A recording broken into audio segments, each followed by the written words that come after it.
welcome to a special episode 1 of Big Rican Presents the Wise Guy Sports Show here on the Big Rican on Sports podcast. I am your host, one of your hosts, the Big Rican. In the middle, we have my man, JC Bluno, my co-host for the Wise Guy Show, and my favorite extra special guest, Alex from Row 7, here to come into the Cavaliers-Lions den with his Chicago Bulls hat on.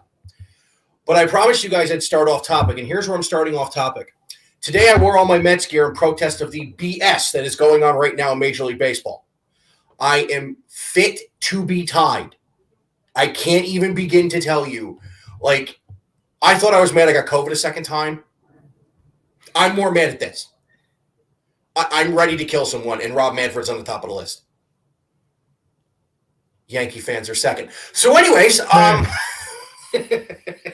we're off the rails. Hey, Jim, you got to understand something. When we do our baseball show, which I don't know if you've watched any of them yet, there are 3 things we talk about. We talk about Chicago baseball because him and Tone are from Chicago.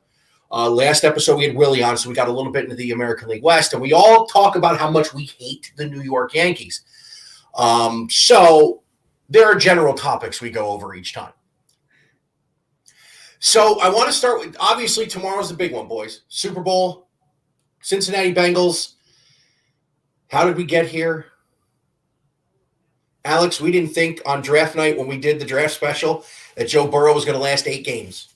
And now Joey's got his boys in the Super Bowl. But I think I have a key to how they're going to get beat tomorrow. And, of course, we just passed the NBA trade deadline, which for at least our boys, I don't know, did your guys make any moves? And I'm not busting chops. I'm being serious. No moves. No moves. Surprising, okay. But no moves. I'm a little shocked at that too, but I want to get into a couple of the deals, and especially the big ones. So we're going to start with the Cavaliers real quick because that was an under-the-radar type move for the player they got, and they gave up, I don't know, pixie sticks and a couple of quarters. Ricky Rubio's expiring contract. Was there draft capital in that deal, Jim? There was. I think there were a couple of protected late first-round picks. I think something like that. Yeah, it's a. They really. I actually have it here. They really only kind of gave up one in June or July's draft, whenever it's going to be. But they actually still have both picks for next year and also in 24. So they really didn't give up that much. And here's the best part: if you read what's going on, Ricky Rubio plans to re-sign with the Cleveland Cavaliers in the offseason. So really, for a song and dance, the Cavs have added Caris LeVert, and he has been as good as advertised to start this run. Coming off the bench, which I think is a really smart move, by the way, especially with the way he can spell Garland now with the back issue. So, Jim, I want to – actually, you know what, Alex, I want to start with you with this one. And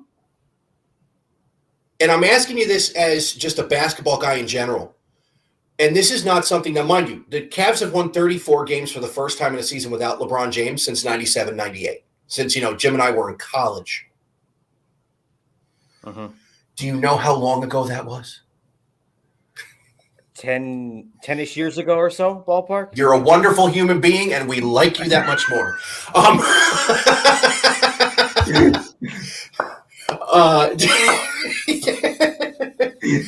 But, Alex, I want to ask you this question as an NBA guy. And I believe this fully, and I will say this now, and Jim hasn't heard this. Caris LeVert just made the Cavaliers a Final Four team in the NBA. I could believe that. I definitely could believe it. And when I seen the deal happen, I was like, ooh, that's really going to make the East that much more competitive, and that hunt for the top 4 seeds that much more, I guess, close in a sense. And then now we haven't gotten into it, but the deal that Brooklyn and Philly made just made things that much more interesting as well too. It's kind of like mixing the pot, and things are going to get dicey. Oh, I agree with you. I think the key to that though is the Nets will never be at full strength because Kyrie Irving is not allowed to play. Is basically not allowed to play at home. Although Governor Hochul in New York has lifted some of the restrictions, I don't know if that's an NBA thing where he has to be vaccinated to play in New York. Uh-huh. But right now in the conference, the top 6 who don't have to go into that play-in tournament, Miami, who has been phenomenal, is the 1 seed. Jim, I can't believe I'm saying it. The Cleveland Cavaliers are the 2 seed in the East right now. And he puts the hat on. I love it. I love it. Listen, if you didn't make me this, I'd wear the Cavs hat tonight. And I was having a good hair day too. Me too, dude. The Bulls are actually tied with the Cavaliers, but I think the Cavs have the tiebreaker. Is that why they're the 2? That is correct. Okay. So the Bulls are the 3. Surprisingly, Milwaukee's the 4. The 76ers are the 5, and the Toronto Raptors are the 6, with Boston, Brooklyn, Charlotte, and Atlanta making up that final 4 teams that would go into the play-in to get to the regular set of the playoffs. So, Jim, I'm going to pop to you now, and I'm going to ask you this question. As currently constituted, in the 2 seed, can they get to the finals against possibly Miami? I would actually think they'd end up playing Milwaukee at some point in time. But can this team get to the conference finals? Without a doubt. Without an absolute doubt. Is because Lauri Markkanen, from everything that I'm reading, is due back off of his high ankle sprain just after the All-Star break, which is here next weekend, here in Cleveland. Which actually that's going to add, his range, his size. It's also going to be able to try and limit Jared Allen and Kevin Love and Evan Mobley's minutes a little bit because then they don't have to rotate in Ed Davis, so they can actually give somebody who's got that inside out versatility.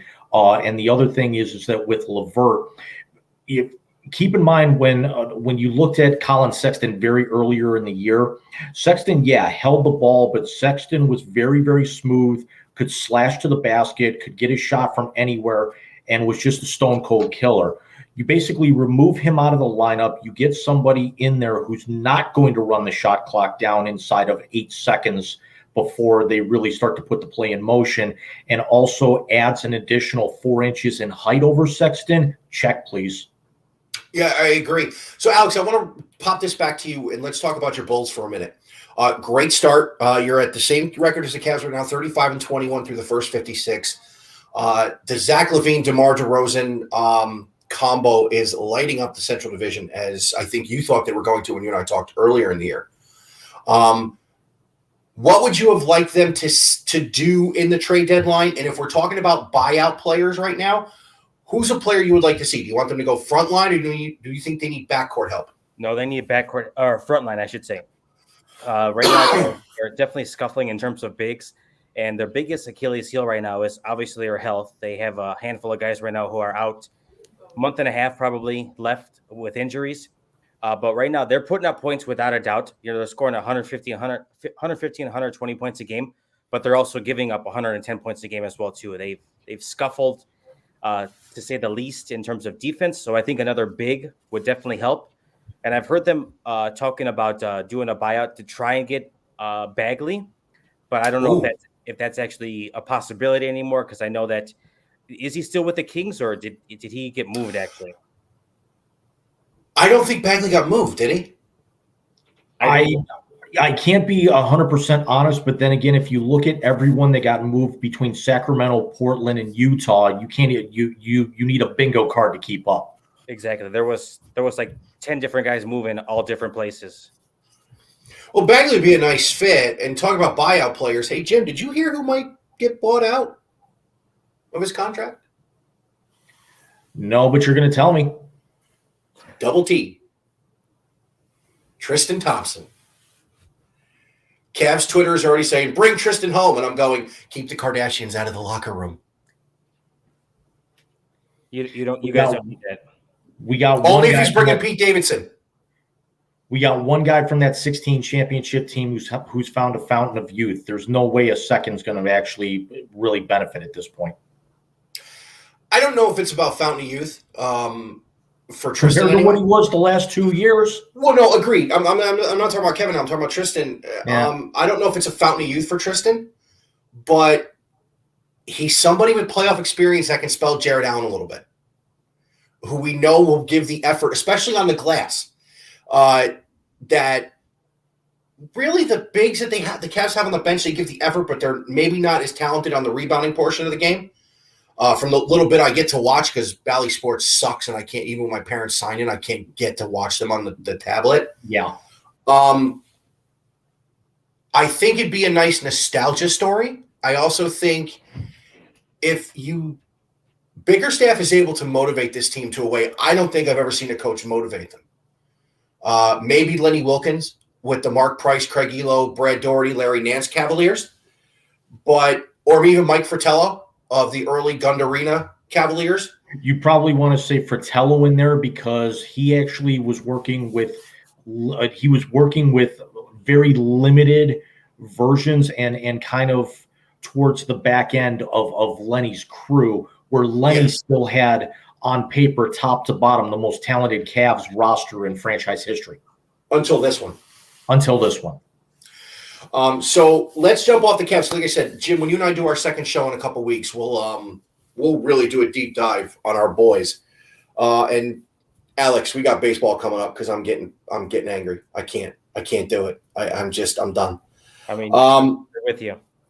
So let's talk about the big moves. Let's talk about the Brooklyn Nets sending James Harden and a host of other stuff to the Philadelphia 76ers for Ben. I can't shoot a three to save my life, Simmons. Let me ask this question. Is Ben Simmons' arrival in Brooklyn sending the message that Kyrie Irving's days are numbered? Jim, I'm going to start with Alex because you and I both can't stand this man anymore. So, Alex, is this a sign to the league that Kyrie Irving is going to not be a Brooklyn Net for much longer? I think there's a possibility, but I think it's kind of slim at the moment. I need to see exactly where they end up as the season kind of goes on and where they end up in terms of being a playoff team or not a playoff team. That could make a huge decision into it. But if you were to be moved or whatever it may be, I'm curious to get your perspective on it. You know, having that connection to him at one point when he was a Cav. I know he's kind of a nuisance in the locker room. And we're not going to get into the whole vaccine, not vaccine situation, but I know it's definitely hindering Brooklyn to say the least. And he's probably kind of worn out his welcome there in a sense. So I don't think it's a possibility, but I'm curious to hear your guys' take on it. Anywhere but Cleveland. Right. Sorry, guys. I'm having a little camera issue here. All good.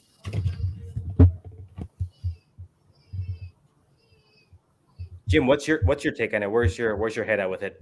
First of all, he's not coming back to Cleveland, especially after that story in the news where the fans went after him when he was here a couple of weeks ago. I think his days could end up being numbered because they built that big three in an effort to basically kind of wreck and destroy the league with free agency, the likes that LeBron had never even thought of before.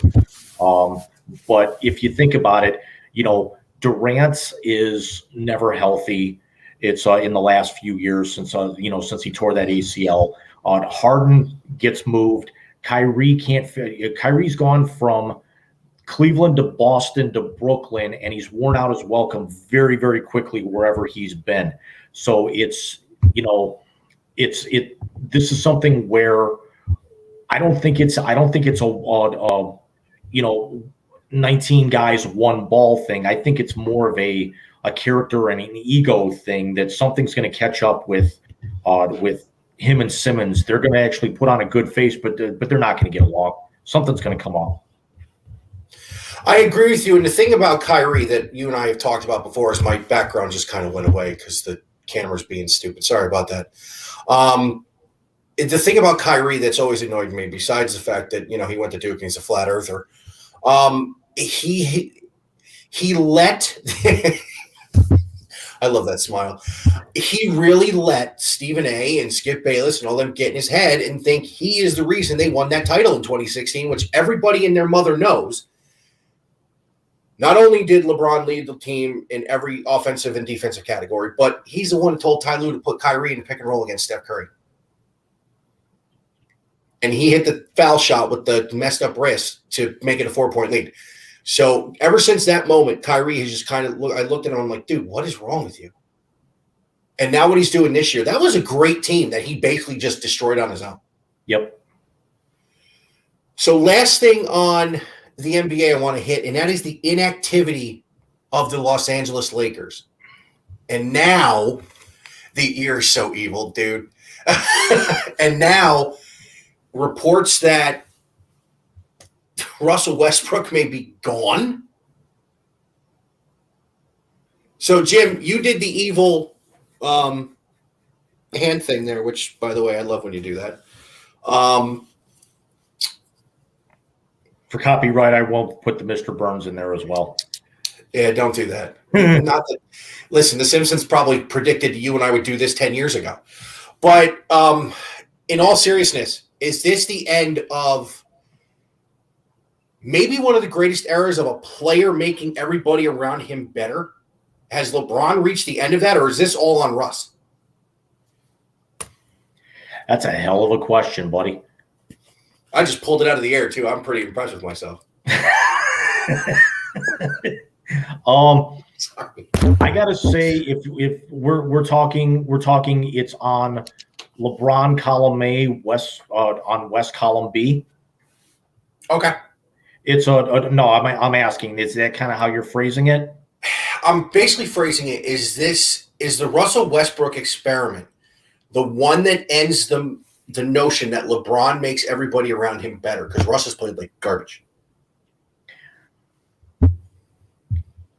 The experiment has been a flat out failure in my opinion. It's I mean, there's really no denying that. The fact that both the LA teams, as much as they actually tried to go out and build super dynasties, are right now sitting in the play-in tournament right now and not hanging on by very much. From falling out of that shows you everything you need to know. Is that the old guard is on their way out. You went over all the top teams in the East a few minutes ago, and look at how things have reversed. Now the West has got those teams sitting in the playoff races under 500, and the East has all the superpower talent. Yeah, which is obviously a huge shift from the last few years. So, Alex, I want to wrap up this one with you, and I want to ask you a different end of this. Rob Pelinka is the GM in LA. Rob Pelinka was given the GM job in LA because he was Kobe's agent. Do you put this more on him, or do you put this more on ownership for allowing them to basically get rid of all the young talent? I think it's a mixture of both, honestly, because when you think about what they did, you go out and you bring in Russell Westbrook, whatever you want to call him, Westbrook. Westbrook. That's what he's been. I'm totally stealing that, man. Go for it. He's been trending on Twitter as Russell Westbrook as of late, so that's why I've kind of taken it on him, coined it a little bit. But when you bring him in, you got Dwight Howard, and you bring everybody else in house who's kind of up there in age, has seen brighter days in years past. I kind of seen that this was going to be a failed experiment, and then when you get rid of guys, as a perfect example, because I can attest to him, Alex Caruso here in Chicago. Love him. I think he's an absolute dog. And he was a huge asset to the Lakers, even though he was coming off the bench. But you see, when you get rid of a guy like that, and you bring in somebody who, not to say that he's a terrible player, but everywhere Russ is gone, it's not really worked out in his favor. So I think it's a mixture of both. And you could just tell that as far as LeBron's face is showing, he did not envision this happening by any stretch of the imagination. I know that he was looking to get at least 2, if not 3 championships in LA, and then, right off into the sunset to go be a producer or whatever. And I could see him looking to make a quick exit, honestly. Jim, you know where everybody says that quick exit's going to be. Let's hope it's not. Yeah, it's I actually just thought of this as Alex, you were bringing up that point. Look at the last 2 times that the Lakers have actually tried to build the super team rosters. You had the Karl Malone, yeah. Yeah, and look at how that exploded. And then you've got LeBron, who was a top 5 player and tried to build a super team, and that's imploding just as badly. You can't do that in LA. No, you really can't. But I think you could do it if you went the right way. Because the Lakers built a super team in the 80s. They did it through the draft and through free agency. But they put the pieces together in the right way. They haven't put the pieces together in the right way with this one. I think that's pretty apparent for what's been going down.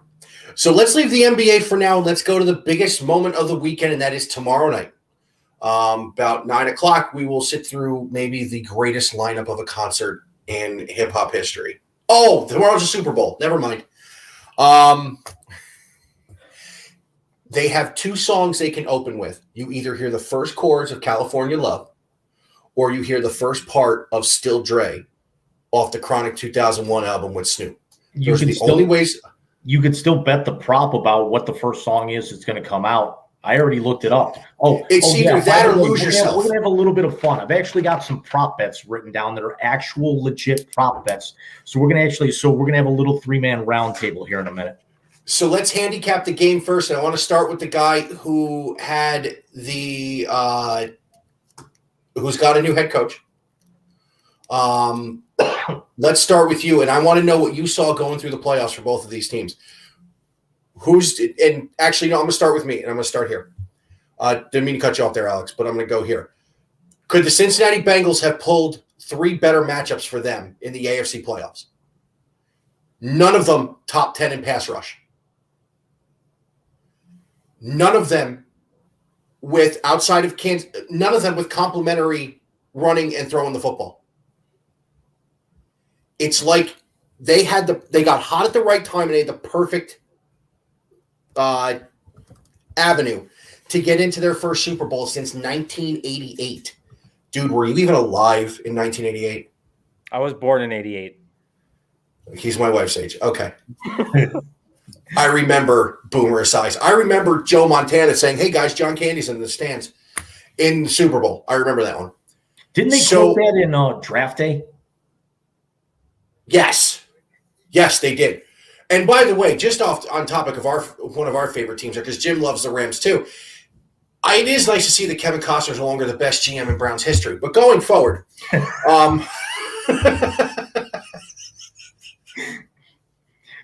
you got your Andrew Berry statue, and then you can actually get your little mini Sonny Weaver Jr. statue right next to it. Yeah, but do you put one of Jennifer Garner next to that one? No comment because it's a family show. Hey, she gave him the sticky note and said Vontae Mack no matter what. I'm good. That is the only Buckeye the Browns ever should have drafted that worked out. Until this next draft, and we're gonna do a mock draft and then draft night. Jim, you're gonna be on draft night because we have so much fun with that. So here is what I think is good. My take on what's going to happen. I like the Rams. The pick I put in my family pool was 24-20. But I think Cincinnati's ignoring of the offensive line issues is what's going to kill them. Because listen, Raiders don't have a great pass rush. They couldn't get to the quarterback when they played the Browns, and the Browns were playing, guys off the street because of COVID. Kansas City's pass rush is not nearly as good. They couldn't get to Ben Roethlisberger, who stood there like a statue all night. Tennessee's pass rush hasn't been good since Clowney left. Now they got to face Aaron Donald and Von Miller. And Jalen Ramsey, who's going to shut Jamar Chase down.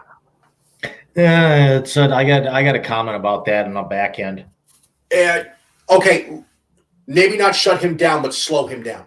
Okay, I'll make the comment now. Rams, Jamar's going to get his. Jalen's going to get his, though. The problem is that you're not going to be able to double CK. You're not going to be able to double OBJ.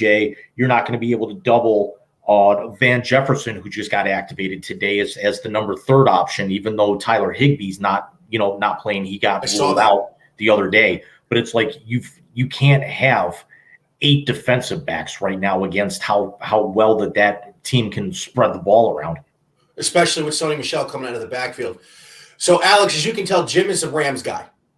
Neither of us are Bengals guys because we're Browns guys. Here comes the Rams hat. Here we go. And he's legit, too, because when we were in college together, he was rooting for the St. Louis Rams. So he's legit. I go back to Jim Everett, Cleveland Gary, Jerome Bettis, Kevin Green, Roman Fife. You go back to Chris Everett? Yes. Shut up. That's the second time you brought that up in 3 months. Shut up. I'm going to flip this table over on you in a minute. That interview in the Slump Busters made Jim Rome a hero in my heart. So, Alex, I'm going to go to you, and I want to talk to you about the Bengals side of the ball. We discussed on draft night where very famously I said Joe Burrow's dead, and Tone came back on and said, what the hell was that? When they took Jamar Chase at 5 overall instead of Penny Sewell to fix their offensive line problems. Now, he got sacked 9 times in the AFC Championship game. And if Kansas City didn't fall apart, we'd be talking about the Rams and the Chiefs. Is this the worst matchup that the Cincinnati Bengals could have gotten in the Super Bowl? I believe so. I think, and granted, that last game, the Niners and the Rams was extremely competitive. I didn't envision to end that way. I was kind of going. I said Rams like all the way, honestly. But in terms of the AFC side, where we're headed on this, I don't believe that Joe Burrow and company are ready for this front four that the Rams are going to bring to the table, and the way that they're going to mix it up and potentially put Leonard Floyd and Aaron Donald on one side, or Von Miller and Leonard Floyd on one side and Aaron Donald on the other side. They do not know what's coming, and I think it's going to be a competitive game. But I think that Joe Burrow is going to see quite a bit of sacks, and I'm talking potentially upwards of 7. And listen, what the Rams bring, Jim, and going to you now from the Rams perspective, the Rams bring a Super Bowl MVP on the defensive side of the ball. We can probably name on one hand the guys who have won the Super Bowl MVP on the defensive side of the ball. That I can remember, it's him and Ray Lewis, and we got the special teamer and my favorite college commentator, and Desmond Howard. And Larry Brown. But Larry Brown, yep. But honestly, since we graduated high school, that might be about it. Yeah, that's a long time too. Hey. Considering my senior year was Favre's championship. Yeah. And yours was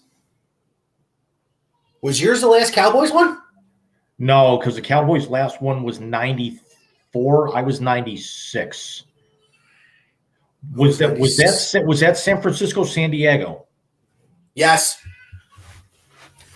So you're the Steve Young championship. Okay. Mm-hmm. So, Jim, let's go to the offensive side of the ball, and let's talk about a quarterback who's got turnover issues.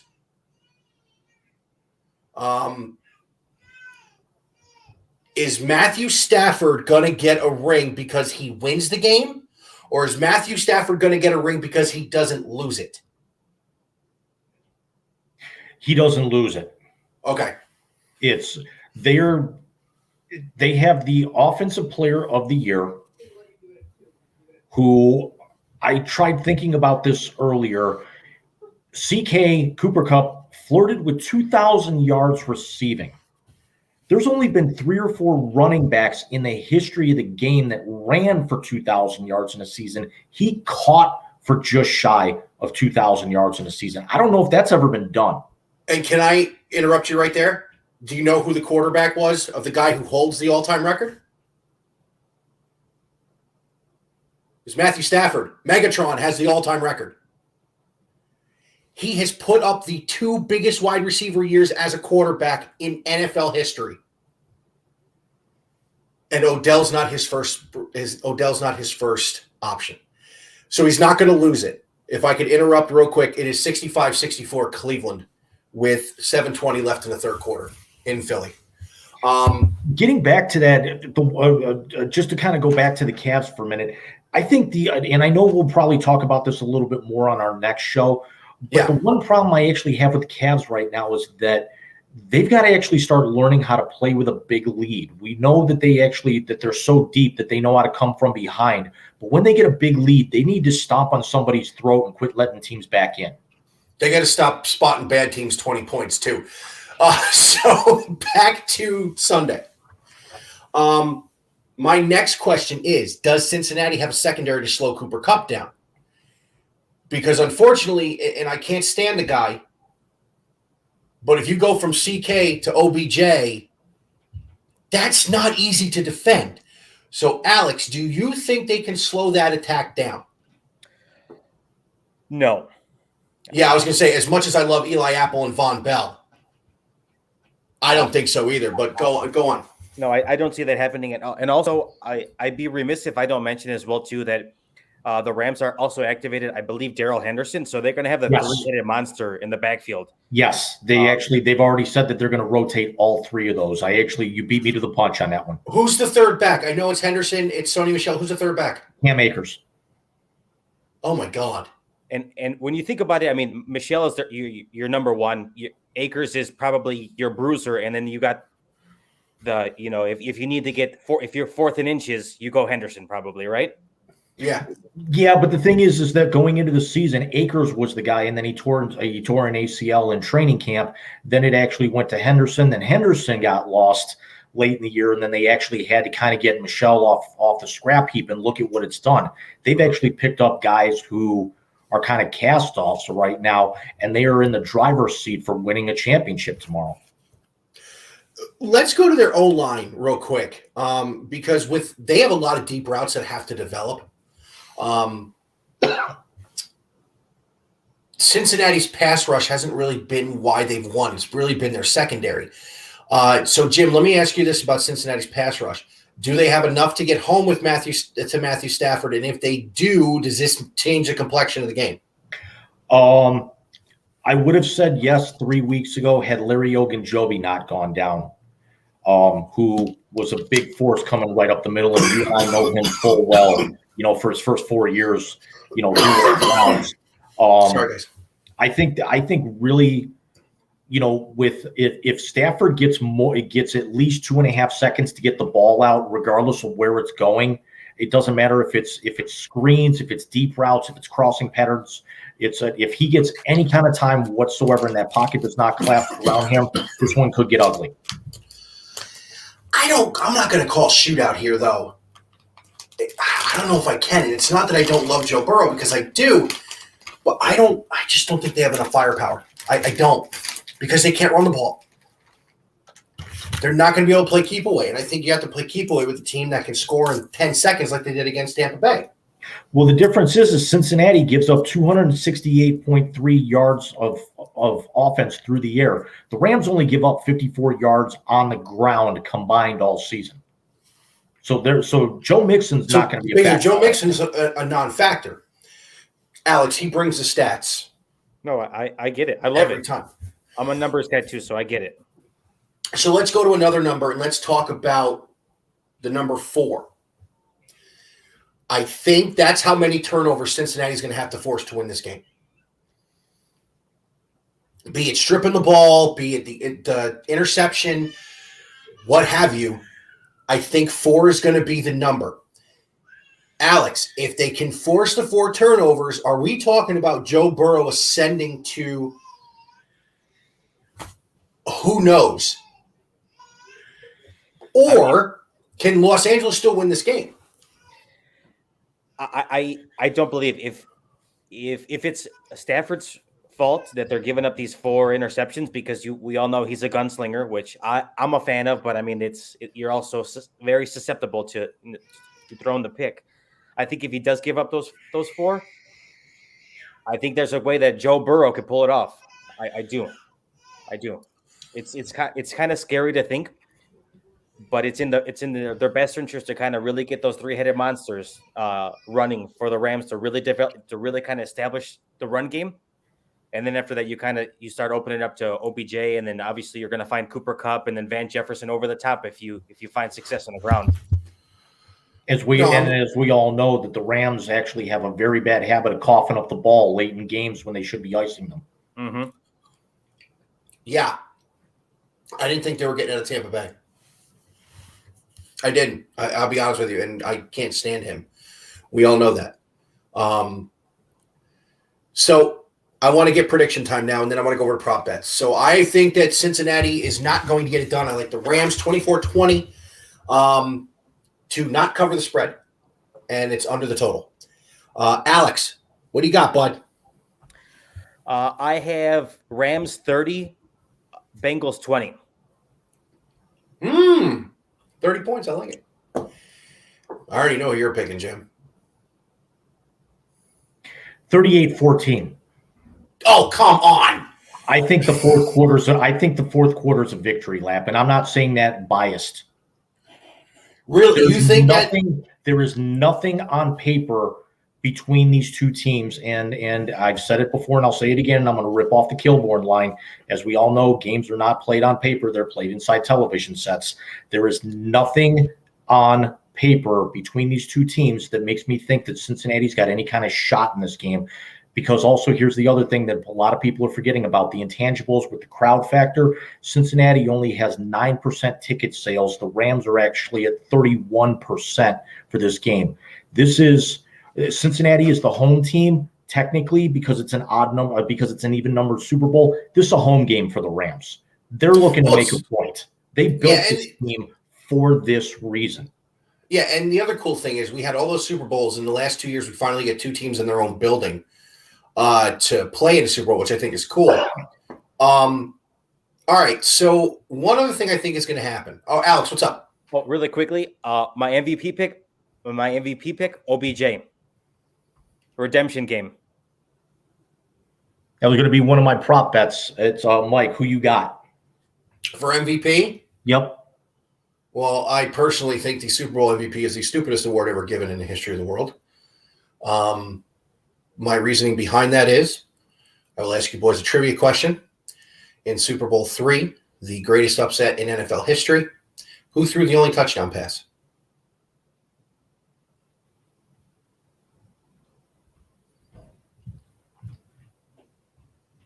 No clue. I don't think either one of them did, was it? John Unitas threw the only touchdown pass. Matt Snell from Ohio State scored the only touchdown for the Jets. And Joe Willie Namath was the MVP of the Super Bowl. Eli Manning made 2 good throws in 2 games, and he was 2 times the MVP.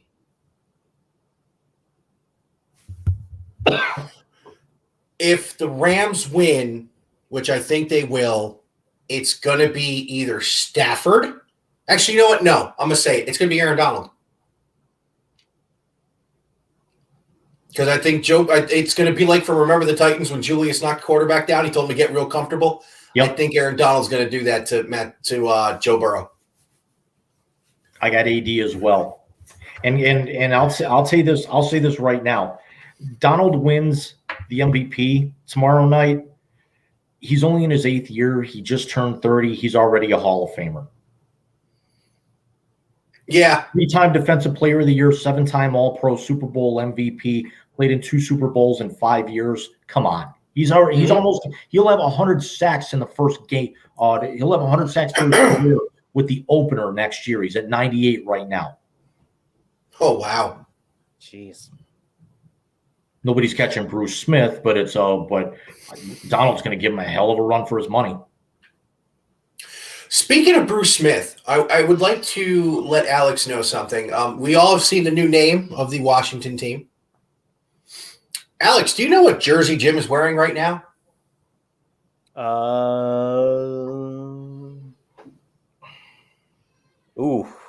Is that? I actually do not know. That is a Shane Falco Washington Sentinels jersey.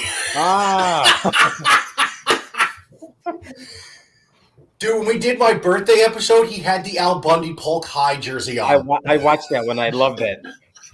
I loved it. I think the Washington team missed out big. Plus, if you've seen all the Commodores memes of Lionel Richie in a football uniform. I made the joke all over Facebook and Twitter this week is that if they actually wear that all red, you can actually call them the commies because Dan Snyder is still their owner. Ooh. Jim, I know you're a wrestling fan, but you don't need to come off the top rope like that. That's just wrong, man. That's wrong. With what I'm gonna send you here on YouTube in a couple of minutes, it's a 20-second clip. Might be worse than coming off the top rope.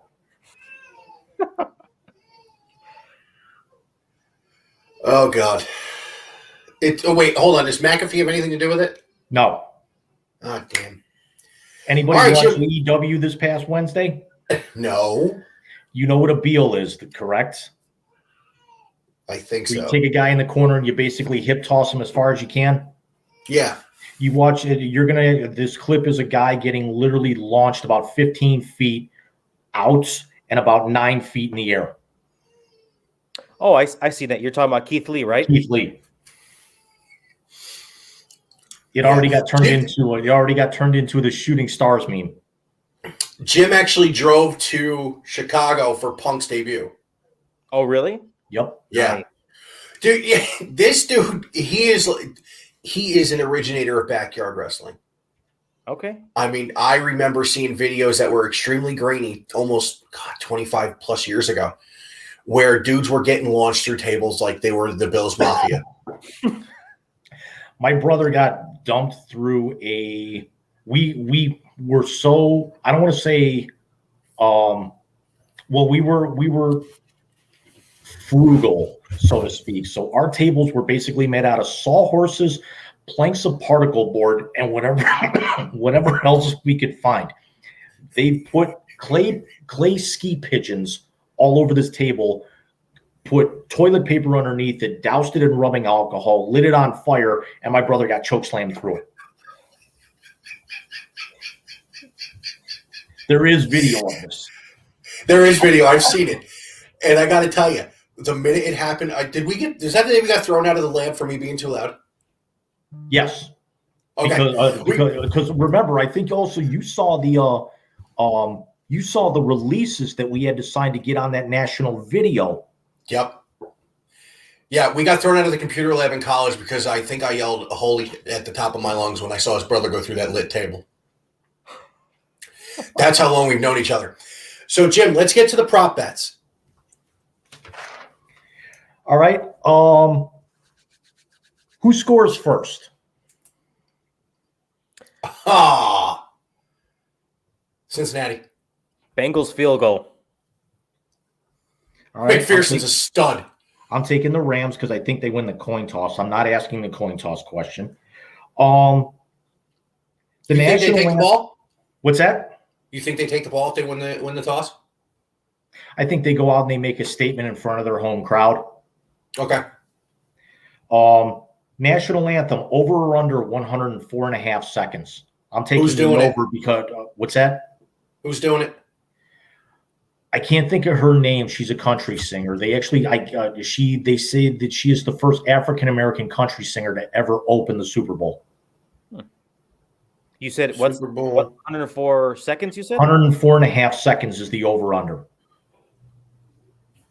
And I'm going to take the over because we all know that they make these into a production instead of just shutting up and singing the damn song. over. Mickey Guyton is her name, and I'll take the over. All right. Last one. Since I have no intention of watching the halftime show because I can't stand any of them, and the fact that they're doing this out in LA or in California and they don't have one of two acts doing this, that they didn't either get Alice Cooper, whose lead guitarist Nita Strauss plays the national anthem for every Rams home game for the last 3 years, or the fact that they still have not brought Metallica out there. So I will not be watching the halftime. Does an F-bomb get dropped during the halftime show by one of these performers? It depends how much smoke is around from the pyrotechnic display before the game. I think if Snoop is the originator of said pyrotechnic display and that smoke is in the air, one may get dropped. I'll take that. All right, so that's yes across the board. So those are the three that I have, and I figure after the game, Mike and I, you and I will actually go over these on our next show. We will go over them on our next show, but I want to see if I can find one other one that I wanted to, a couple other ones that I want to get into, because this is just going to get stupid. I think really my deciding factor for this, because we all know that they both offenses are going to get theirs. They both scored up 460 points during the regular season.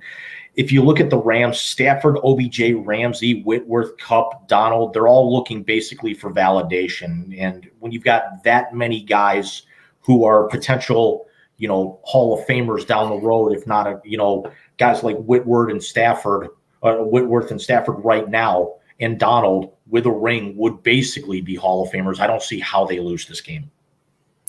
No, I gotcha. Let's see here. First of all, who's doing? Is it Jim Nance and Tony Romo? It is no, it's on NBC. So it's Collinsworth and Michaels on TV, and it is Kurt Warner and Kevin Harlan on radio. Oh, I like that. And they have Michelle Tafoya, and I can't think of who's the other one on the sideline. And then they've got Mike Golick on this. It's Michelle Tafoya and Catherine Tappan, who's been doing the hockey and some of the Olympic coverage. So they're on the sideline. Mike Golick's on the sideline on radio, and I can't think of who's paired with him. Senior or junior? Senior. Nice. All right, so here's a prop bet for you guys. Who will be mentioned, or what will be mentioned first during the Super Bowl MVP speech? Team or teammates, city or fans, God or religion, family, coaches, or the owner? Team or teammates? It's got to be. Oh, the first thing someone's going to say is all glory to God. I think God as well. All right. Here's a question. What commercial is everybody looking forward to?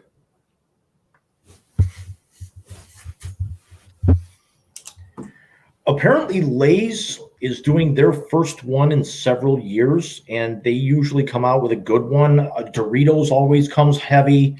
Even though, I mean, you know my philosophy on this, they are garbage cars, but they put out really good Super Bowl commercials. I'm looking to see what Hyundai does, considering how they knocked it out of the park with their last one, which I brought up on our last show.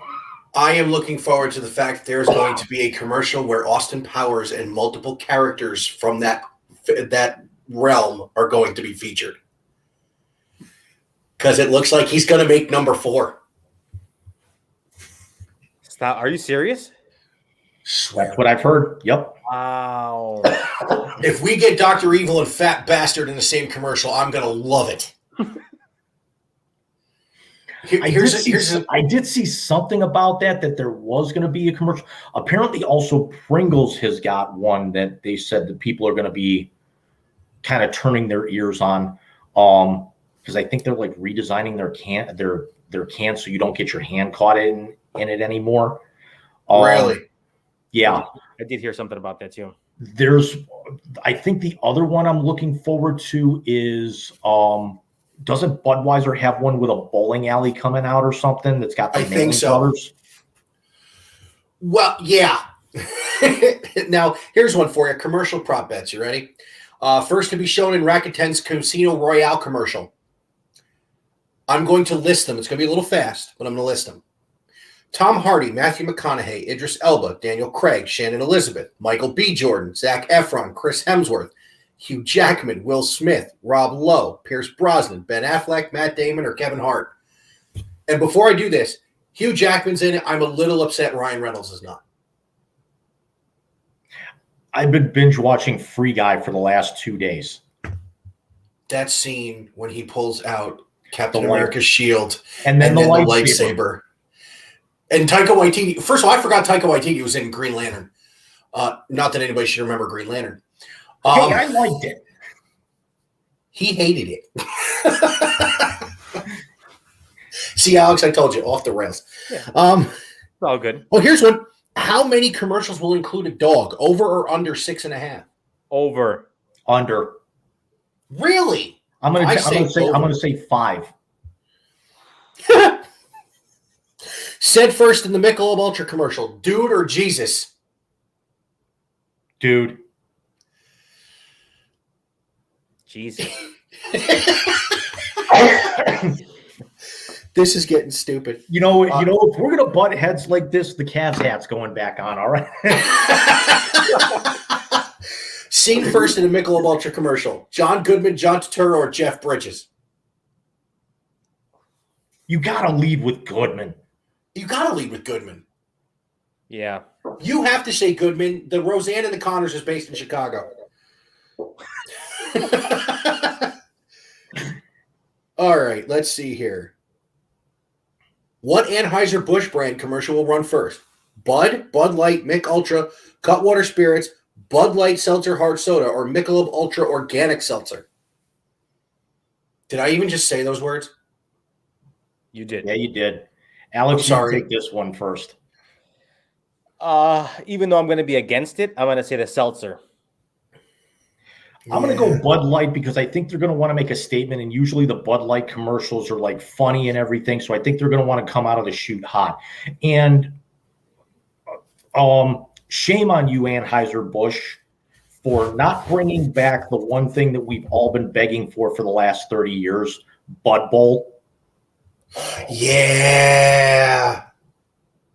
My brother put this on Twitter. He actually is still bitter that Bud Light did not win Bud Bowl 4. That was the close one, right? Yes. I think that one was won by Bud Try. Oh, my God. As long as nothing was won by, 3-2 beer, I think we're all okay. Don't worry about it, Alex. Alex doesn't remember things like Zima and Crystal Pepsi, at least the original versions. He shouldn't. I do remember Crystal Pepsi, though. Crystal Pepsi when they brought it back. Yeah. Crystal Pepsi was nasty. It was bad, but it wasn't as bad as the other Crystal thing. Remember, even though it was a spoof, remember Crystal Gravy? God, yes, I do. Oh, God.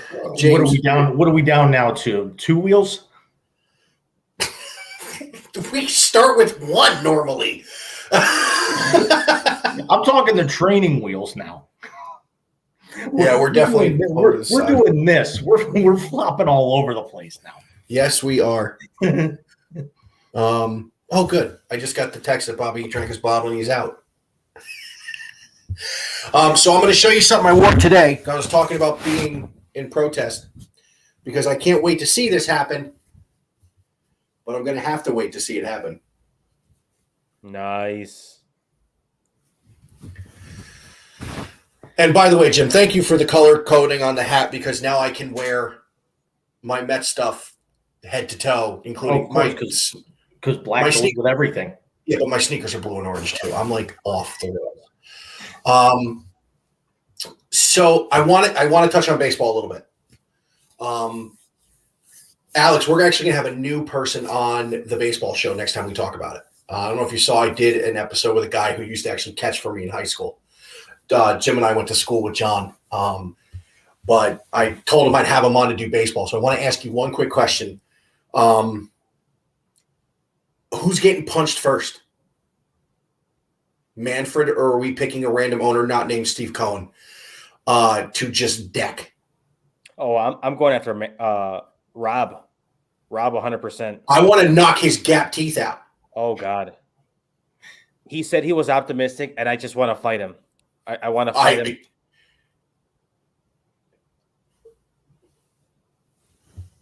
I usually like Valentine's Day because that's when the Mets report.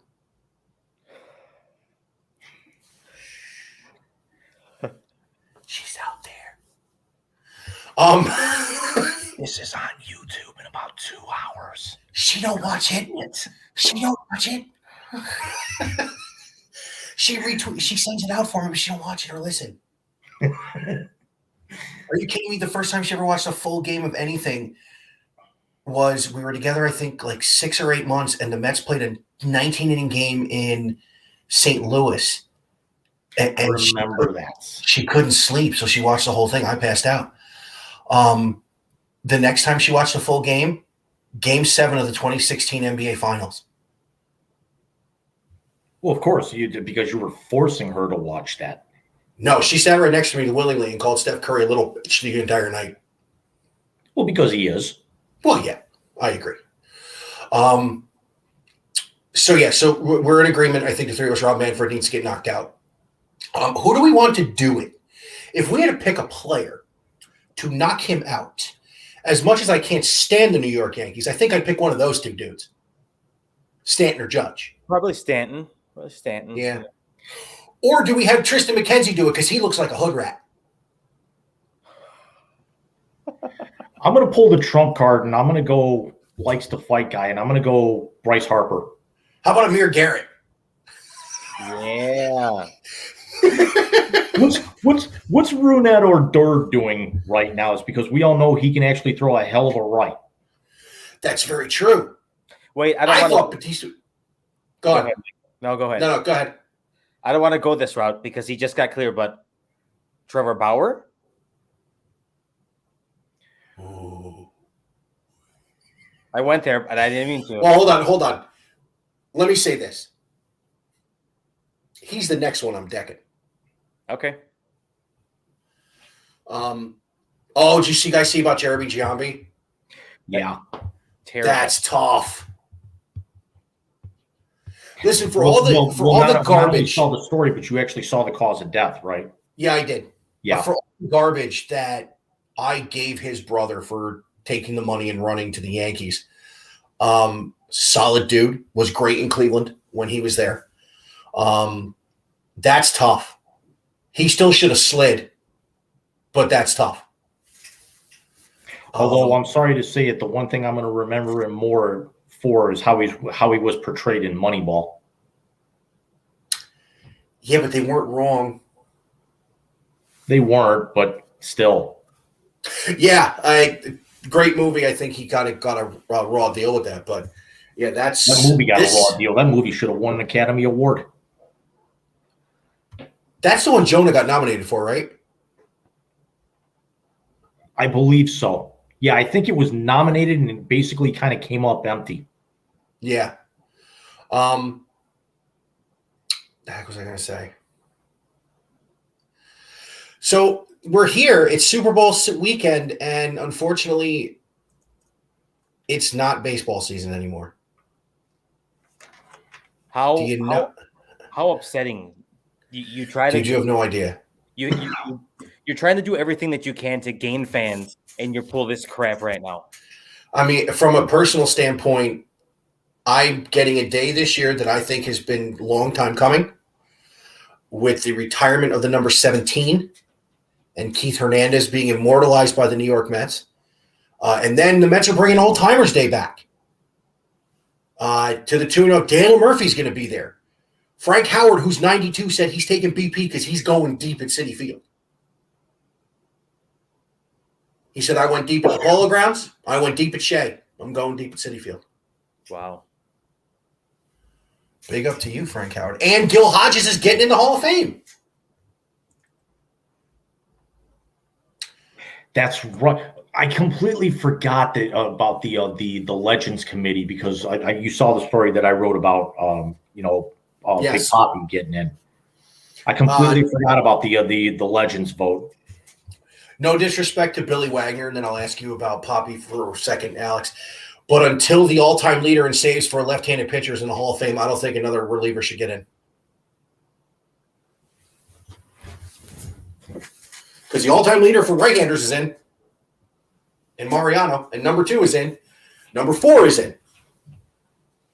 But not number 1 from the left side. And the two of you are looking at me blankly because you don't know who number 1 from the left side is. It's got to be a Met. It is a Met. In other news, sky's blue and water's wet. Yeah. Is it Franco? It is. John Franco is the all-time leader in saves from the left-hand side. Billy Wagner is too short. He's at 420. Sweet. Franco's at 422. Well, I'm just keeping with the halftime show theme, Jim. You ass. So, Alex, Big Poppy's getting into Cooperstown, and I can tell you that I am not looking forward to the insane amount of Bostonians are going to be in upstate New York come July.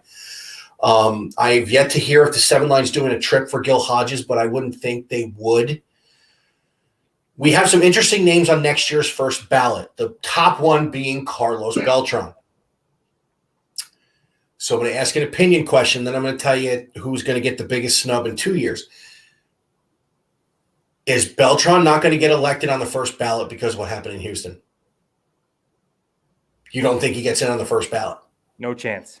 If that didn't happen in Houston, was Carlos Beltran a first ballot Hall of Famer? Arguably, yes. Okay, Jim, what about you? I actually got to say is you would think he would, but I think, unless somebody is jumping completely off the page. I don't see somebody getting in on the first ballot. I think he would have gotten in on the second or third, but probably not the first. Okay. 2024 is going to hurt because that's when David Wright goes on the ballot. And he was on his way to me spending a weekend in Cooperstown in 2024, whether I live in upstate New York or if I've already moved south by then. But, of course, injuries, yada, yada. Jose Reyes is another one who goes on the ballot. But with the loss now of Bonds, Clemens, and Schilling. Screw him. But Kurt Schilling off until the old Veterans Committee meets again. Alex, are we getting any of the steroid era guys in? I don't think so.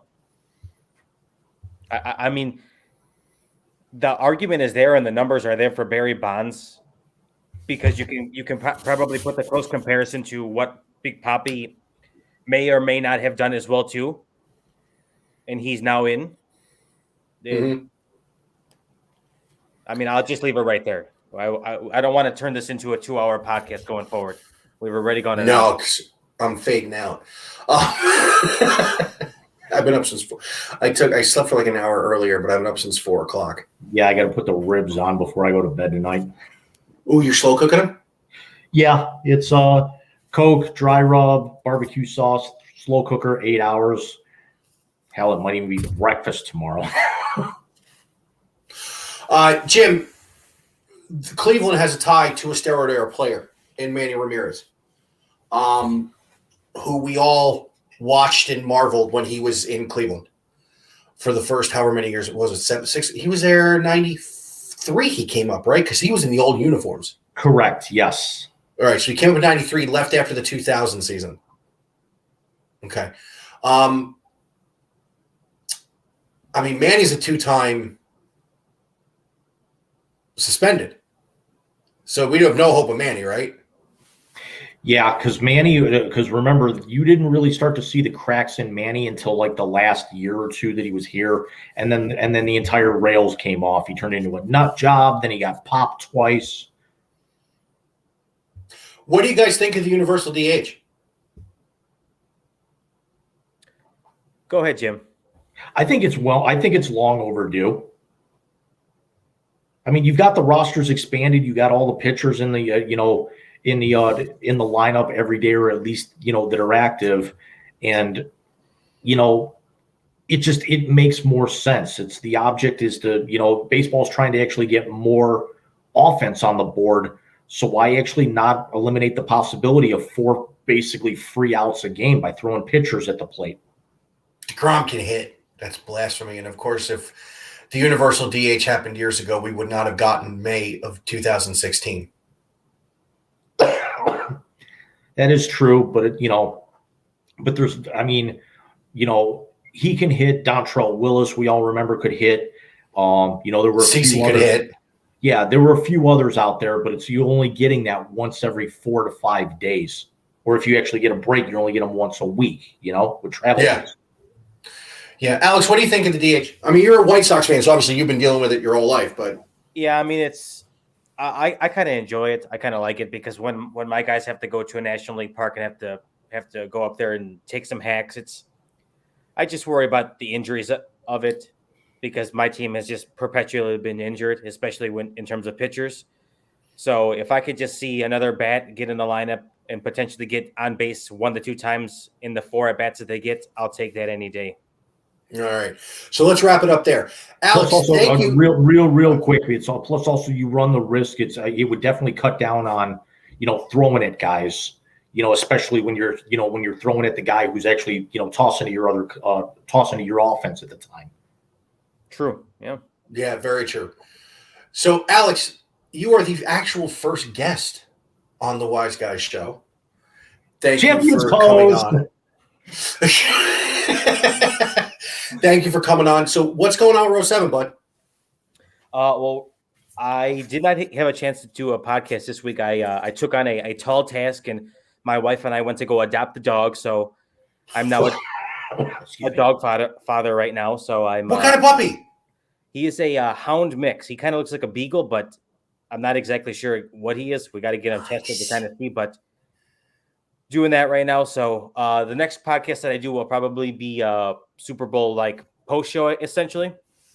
But Gotcha. timing that out right now. But right now it's my I'm on dog duty right now, so hands are tied. I hear you. And with JC Sports Note on YouTube, the John Morant thing was great, by the way. Thank you. You're welcome. What else you got coming down the pipe, Jim?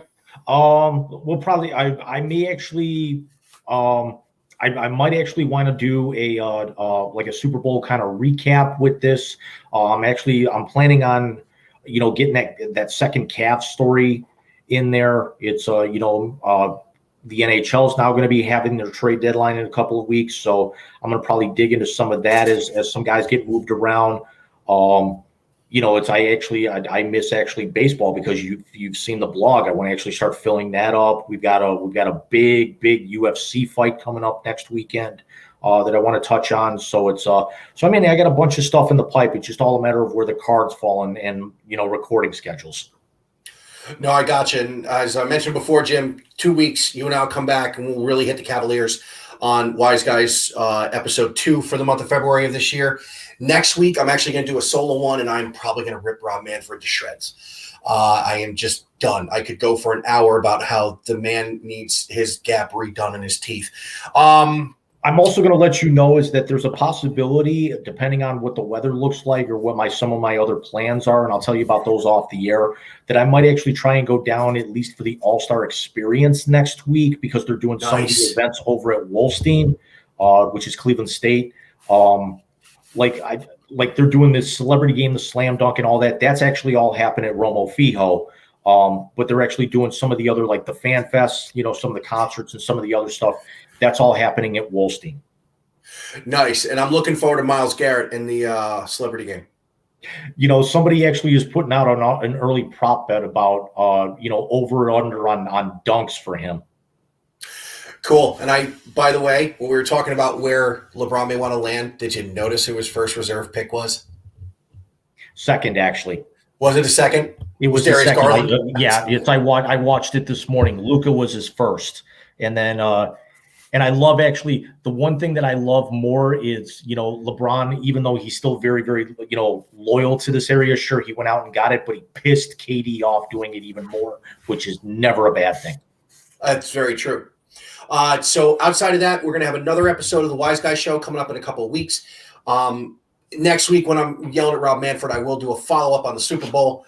And thank you, everybody, for bearing with me. Like I said, COVID hit me right in the face for the second time in less than a year. And the baby was down for like 3 days. I was down for 10. So, but thanks for sticking with us. As always, Big Rican and the Wise Guy Show can be found YouTube, Facebook, Twitter at Big Rican on Sport, at JC Blue Note, at Row7 or at Alex, was it _G? RG8. RG8. Spotify, which I don't know. I may pull a Neil Young.